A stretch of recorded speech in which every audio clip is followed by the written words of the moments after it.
Love. An elegy mark Akenside. Too much my heart of beauty's power hath known, too long to love hath reason left her throne. Too long my genius mourned his myrtle chain, and 3 rich years of youth consumed in vain. My wishes, lulled with soft and glorious dreams, forgot the patriots and the sages' themes, through each Elysian vale and fairy grove, through all the enchanted paradise of love, misled by sickly hope's deceitful flame, averse to action, and renouncing fame. At last the visionary scenes decay, my eyes, exulting, bless the newborn day, whose faithful beams detect the dangerous road in which my heedless feet securely trod, and strip the phantoms of their lying charms that lured my soul from wisdom's peaceful arms. For silver streams and banks best spread with flowers, for mossy couches and harmonious bowers, lo! barren heaths appear, and pathless woods, and rocks hung dreadful o'er unfathomed floods, for openness of heart, for tender smiles, looks fraught with love, and wrath disarming wiles. Lo! sullen spite, and perjured lust of gain, and cruel pride, and crueler disdain. Lo! cordial faith to idiot airs refrained, now coolly civil, now transporting kind. For graceful ease, lo! affectation walks, and dull half sense, for wit and wisdom talks. New to each hour what low delight succeeds, what precious furniture of hearts and heads. By no other prudence, but by getting known, and all their courage and deceiving shown. See next what plagues attend the lover's state, what frightful forms of terror, scorn, and hate. See burning fury heaven and earth defy. See dumb despair in icy fetters lie. See black suspicion bend his gloomy brow, the hideous image of himself to view. And fond belief, with all a lover's flame, sink in those arms that point his head with shame. Their wan dejection, faltering as he goes, in shades and silence vainly seeks repose. Musing through pithless wilds, consumes the day, then lost in darkness weeps the hours away. Here the gay crowd of luxury advance, some touch the lyre, and others urge the dance. On every head the rosy garland glows, in every hand the golden goblet flows. The seering views them with exulting eyes, and laughs at bashful virtue as she flies.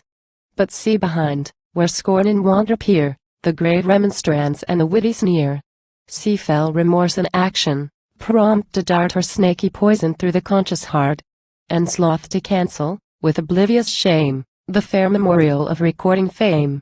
Are these delights that one would wish to gain? Is this the Elysium of a sober brain? To wait for happiness in female smiles, bear all her scorn, be caught with all her wiles, with prayers, with bribes, with lies, her pity crave, bless her heart bonds, and boast to be her slave? To feel, for trifles, a distracting train of hopes and terrors equally in vain. This hour to tremble, and the next to glow, can pride, can sense, can reason, stoop so low? When virtue, at an easier price, displays the sacred wreaths of honorable praise. When wisdom utters her divine decree, to laugh at pompous folly, and be free. I bid adieu, then, to these woeful scenes. I bid adieu to all the sex of queens. Adieu to every suffering, simple soul, that lets a woman's will his ease control. There laugh, ye witty, and rebuke, ye grave. For me, I scorn to boast that I'm a slave. I bid the whining brotherhood be gone, joy to my heart. My wishes are my own. Farewell the female heaven, the female hell. To the great God of love a glad farewell. Is this the triumph of thy awful name? Are these the splendid hopes that urged thy aim, when first my bosom owned thy haughty sway? When thus Minerva heard thee boasting, say, Ampersand quo. Go, martial maid, elsewhere thy arts employ, nor hope to shelter the devoted boy. Go teach the solemn sons of care and age, the pensive statesman, and the midnight sage. The young with me must other lessons prove. Youth calls for pleasure, pleasure calls for love. Behold, his heart thy grave advice disdains.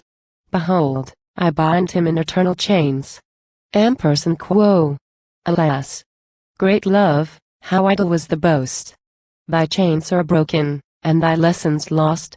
Thy wilful rage has stirred my suffering heart, and passion, reason, forced thee to depart. But wherefore dost thou linger on thy way?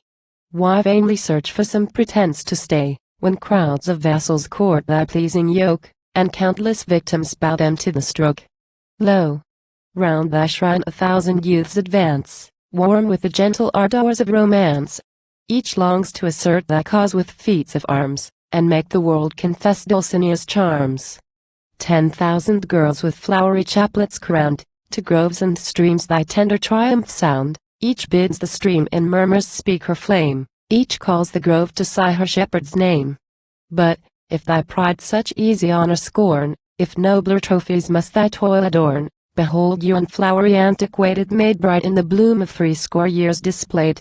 Her shalt thou bind in thy delightful chains, and thrill with gentle pangs her withered veins, her frosty cheek with crimson blushes dye, with dreams of rapture melt her maudlin eye.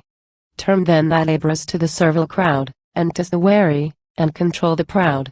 Make the sad miser his best gains forego, the solemn statesman sigh to be a beau, the bold coquette with fondest passions burn, the bacchanalian o'er his bottle mourn, and that chief glory of thy power maintain, ampersand quo, to poise ambition in a female brain. Ampersand quo, be these thy triumphs, but no more presume that my rebellious heart will yield thee room. I know thy puny force, thy simple wiles. I break triumphant through thy flimsy toils. I see thy dying lamp's last languid glow, thy arrows blunted and unbrack thy bow. I feel diviner fires my breast inflame, to active science, and ingenuous fame. Resume the paths my earliest choice began, and lose, with pride, the lover and the man.